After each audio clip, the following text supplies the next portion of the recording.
I ever envisioned with this team, having to go in and talk to them, after losing the first round. 27 for Rudy Gobert. We missed wide open threes. We missed a couple shots at the rim. Wow, a blown and missed bunny by Luka. Minnesota is going to win this series and knock out the Lakers 4-1. Shocking here. Since my first NBA Finals appearance, I think in 2007, every season that I did not make it to the finals or did not win a championship has been a disappointment. The Lakers, they won the 2020 championship and have more first-round exits than playoff series wins since that title run. Now, an offseason of questions about the future begins. LeBron, he was asked about his. I don't know. I mean, obviously, we don't even... Man, listen, it's a business, too, so you don't know what the roster will look like next year, besides the guys that's locked into contracts. So we don't... I mean, I got a lot to think about myself, so I don't know what the roster will look like. I don't know what I'm, where I stand right now. So this offseason, it may be started a little earlier than many expected for the Lakers. Dave McMenamin joining us now from the Lakers practice facility in El Segundo, where J.J. Redick, Rob Pelinka, they just held exit interviews. What was the prevailing theme, Dave, from the two of them? Yeah, Malika, no one in the building thought they would be here today this soon and facing an offseason full of questions. J.J. Redick said it kind of hurts to admit that the Wolves were the better team, and Rob Pelinka basically spoke about why they were the better team, admitting that his roster was not constructed properly, having the help that they needed in the middle.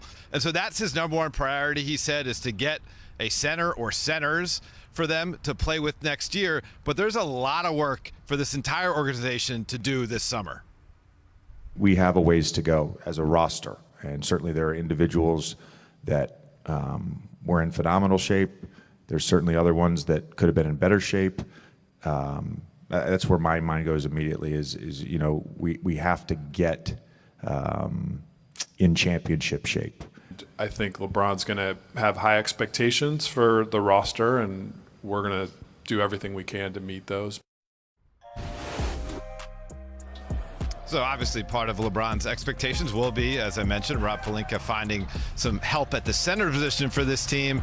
Pelinka said he thinks it's going to be a offseason that's rife with a ton of player movement around the league. But one name that Lakers fans should not anticipate moving from LA is Austin Reeves.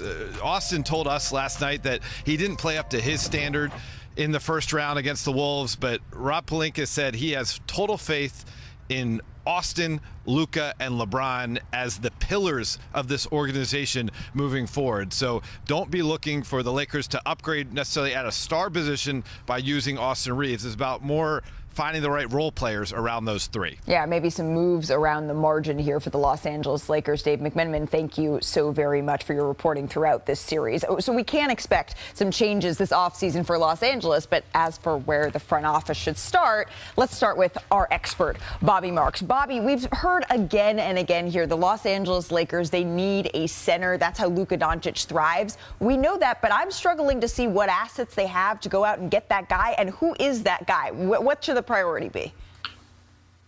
Well, Malika, this is the roster that started last night in the game 5. I keep on going back to Rob Pelinka, what he said in February, that this roster was a work in progress. And when you look at the offseason, this is their to-do list, and this is what they have available. You've got to figure out what's going to happen with LeBron James. That's the first thing. He's got a $53 million player option. He has until June 29th to opt in or opt out of the contract. That basically kind of sets the table for this offseason. Then you've got your two extensions. It's Luka on August 2nd, 4 for $229.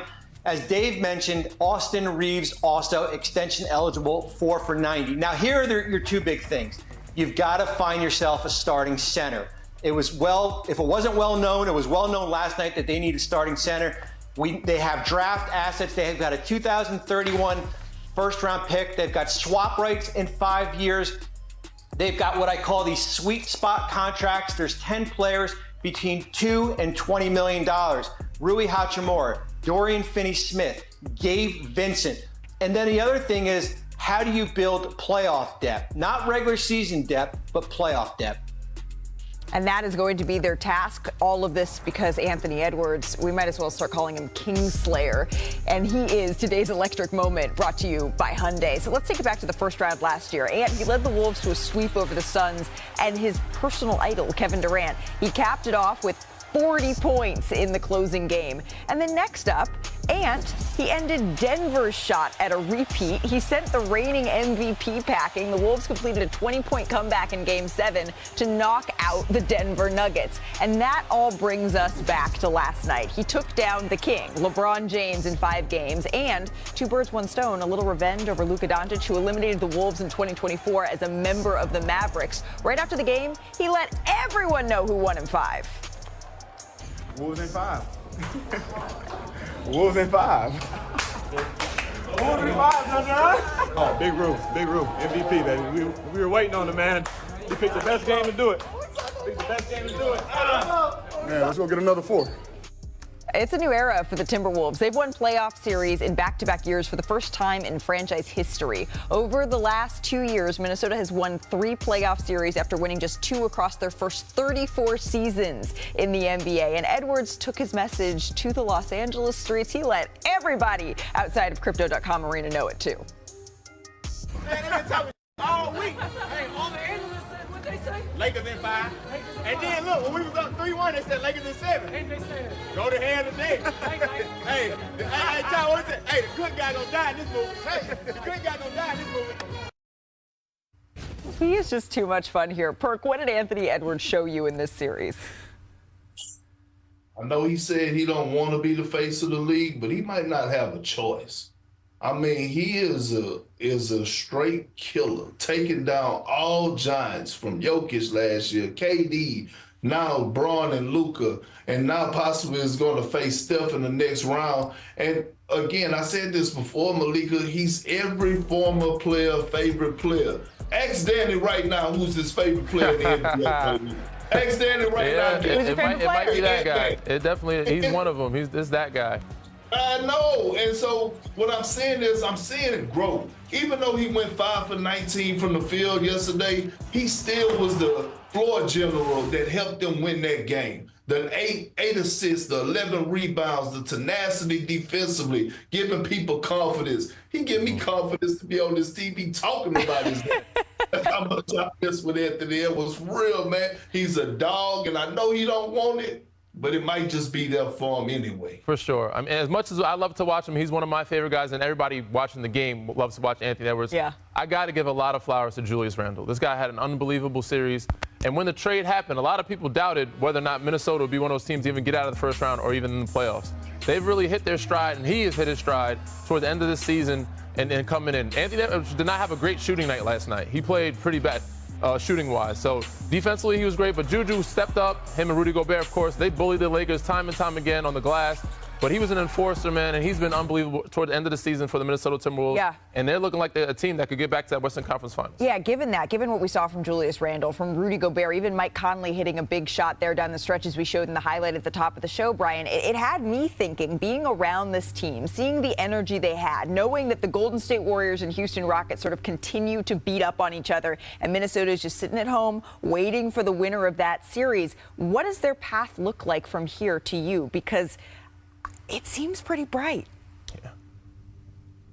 Yeah, so remember, they finished the season 17-4, and they had a favorable schedule, and people sort of overlooked that finish because of that favorable schedule, but they really built that momentum, and now you build it out.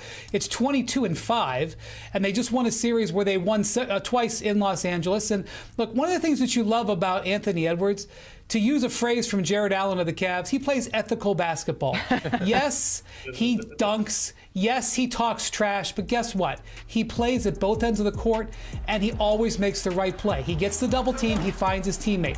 You know, he swings it. He's not always looking to take the glory and everything like that. He does what his team needs to win. That is how you win and upset teams as the lower seed. You use your entire roster. You save yourself, and then you let it go when you have the opportunity. He has 43 points in Game 4 to give them big leverage. Last night, he feeds Rudy Gobert to make sure Gobert has his big moment. And I would just say, before we move on about Rudy Gobert, This is a guy who, for the last year, had to watch 1,000 times on this network Luka Doncic hit the three over him and say, "You can't bleeping guard me." He gets back at Luka last night. He is the guy who couldn't be guarded last night. He didn't have his mouth running like that. We're not going to watch the highlights, but they're going to watch him in France for the next 12 months, I'll tell you that. Absolutely. And the fact that they won in so many different ways with so many guys leading the charge here, that is why Minnesota is so dangerous. Hey, before we go to break, we do have some news here out of Phoenix. Our senior insider, Shams Charania, is reporting that the Suns are naming a new head of basketball operations, promoting Vice President Brian Gregory to be the franchise's new general manager. James Jones will transition into a role as a senior advisor for the organization. In Jones's tenure, the Suns, they made the playoffs in 4 straight seasons from 2021 to 2024, including a finals run. But Phoenix went just 36-46 this year.